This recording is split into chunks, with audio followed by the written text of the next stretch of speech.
So high everyone, good morning. यति बेला चाहिँ बिहानको 8 बजेको छ अनि म चाहिँ अघि उठेर बेडरुममा छु अहिले। तर म चाहिँ किचन गइरहेको।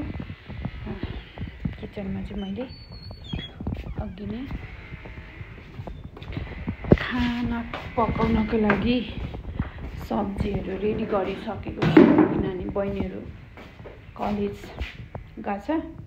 कलेजबाट अलिक ढिलो आउँछ, त्यही भएर चाहिँ मैले अलिक ढिलो खानेकुराहरू पकाउँछु। अनि स्पेसली आज चाहिँ मेरो मम्मीको जन्मदिन, आज कार्तिक 23 गते मेरो मम्मी जन्मिनु भएको हो। अनि मम्मीको एभ्री बर्थडेमा चाहिँ मैले प्रायः ब्लग बनाउने गरेको थिएँ। अनि फोनहरू गर्छु, मैले बिहानै गरिसकेँ, मैले राति नै गरेँ। अनि स्पेसल बनाउनु पर्छ भन्ने लाग्छ। आफ्नो बर्थडे, हाम्रो बर्थडे भन्दा पनि मम्मीको बर्थडे चाहिँ स्पेसल बनाउनु पर्छ भन्ने लाग्छ। एन्ड देन मैले चाहिँ आज यहाँ यो अघि नै यो चिप्ले भेन्डी, यो कोबी अनि इस्कुस र आलु सब्जी। अनि मम्मीको एभ्री बर्थडेमा चाहिँ म घरमै हुन्थेँ, तर लास्ट इयर पनि घरमै थिएँ। त्यस्तै तिहारहरू परेको थियो अनि हामीले घरमा राम्रोसँग सेलिब्रेट गरेको थियो। योपल्ट चाहिँ हाम्रोमा जुठो छ, त्यही भएर हामीले चाहिँ त्यसरी स्पेसल बनाउँदैनौँ, किनभने केकहरू काट्दैन, हाम्रोमा जुठो परेछ। दसैँ तिहार पनि मानेन नि त। अनि लास्ट इयर चाहिँ हामीले राम्रोसँग मनाएको थियौँ, सबैजना एकै ठाउँ भएर। तर पनि अब आज पनि जान्छु म। अनि मैले भनिरहेको हुन्छु कि एभ्री युट्युबको भिडियोमा मैले सम्झना लायक दिनहरू चाहिँ सबै यो युट्युबमा छ। मसँग भएको पुरानो दिनहरू सबै युट्युबमा छ।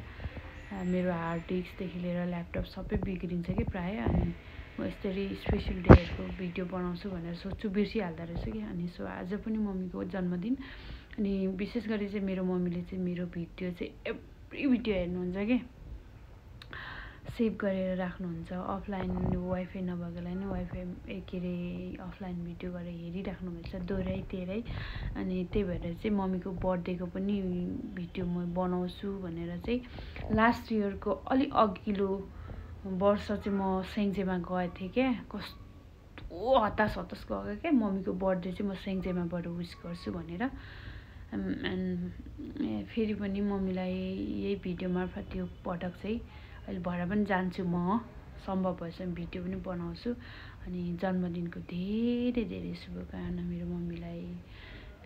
मेरो मम्मीले जति पनि खुसी दिनुभएछ, अनि जति पनि मैले राम्रो लाइफ चाहिँ मेरो फ्यामिलीसँग, स्पेसली मम्मीसँग बिताएको छु। किनभने मम्मी चाहिँ मेरो हरेक दुःख मात्रै होइन क्या, सुखको पनि साथी हुनुहुन्छ। मैले भन्छु कि जहिले पनि मेरो मम्मी चाहिँ मेरो साथी हो क्या। जे कुरा पनि मलाई मेरो मम्मीले हुन त त्यस्तो फेसन गरेर हिँडिँदैन हामी, तर पनि मेरो मम्मीले चाहिँ केहीमा रोक्नुहुन्न क्या। कति धेरै त खुसी हुनुपर्छ भन्ने खालको कुरा गर्नुहुन्छ। मेरो मम्मी चाहिँ 60 कट्नुभयो सायदै, तर पनि कहिल्यै फिल हुँदैन कि मेरो मम्मीको एज चाहिँ त्यति धेरै गयो भनेर। तर अलिक नराम्रो चाहिँ लाग्दैन रहेछ 60 कट्नुभयो भन्दा चाहिँ। तर पनि मैले चाहिँ कहिले मेरो मम्मी चाहिँ त्यति धेरै एजेड हुनुभयो भनेर चाहिँ कहिले पनि सोच्दिनँ कि। अनि फेरि पनि मम्मीलाई मलाई भन्नै आएन है, त्यति धेरै जन्मदिनको शुभकामना छ। And thank you, keep watching है। म अहिले घरहरू जाँदाखेरि भिडियो बनाउँछु। फाइनल्ली म चाहिँ घर जानलाई रेडी भएँ। मेरो कामहरू पनि सकेँ, बहिनीहरू चाहिँ अघि गयो। अनि कस्तो खोइ के भएर आज लास्टै आफूलाई अनहेल्दी फिल भइरहेछ। अनि झोला यहाँ छ है, म त जहिले यही झोला बोक्छु, किनभने मेरो अब घरमा काम गर्नुपर्छ, ल्यापटपहरू पनि लानुपर्छ नि त। जहिले एक झोला यही झोला बोक्नुपर्छ। अनि झोला बोकेर अब चाहिँ जान्छु म घर। अनि खोइ के भएर एकदमै कस्तो मलाई त कस्तो चाहिँ अनहेल्दी फिल भइरहेछ भने कस्तो, म त खोइ भन्नै सकेको छैन कि, त्यस्तो गाह्रो भइरहेछ मलाई, कस्तो भइरहेछ। Anyway bye, keep watching. बसिरहेछु रिफ्लेक्टीमा, म मेरो दिदीको घरमा छु।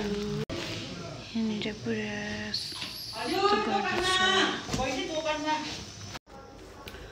अनि अहिले चाहिँ म बिब्लाटी आएर मैले योसँग चाहिँ त्यो सानो कपमा चाहिँ कफीले नपुगेर होइन यो कफी खाएको थिएँ 5औं पटक भयो यस ठुलोमा खाएको है हामी चाहिँ आज अटोमा जाने भनेर अटोलाई पर्खिरहेको अनि दादा चाहिँ बिजी हुनुहुन्छ अरे त्यही भएर त्यसलाई फोन पनि नगरेको अझै नानासँग जानु पर्यो भनेर फ्रिली आनन्दले अहिले चाहिँ साँझको 4 बज्न लागिसक्यो र पनि म यहीँ छु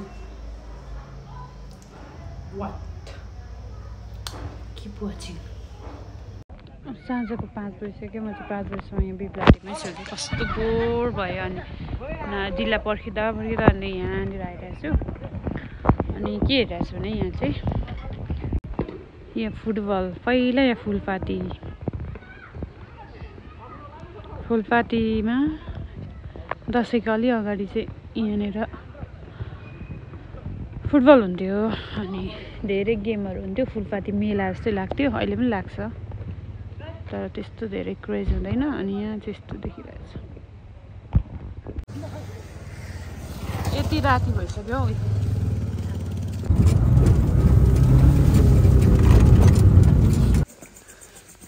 यतिको राति भयो घर आउँदाखेरि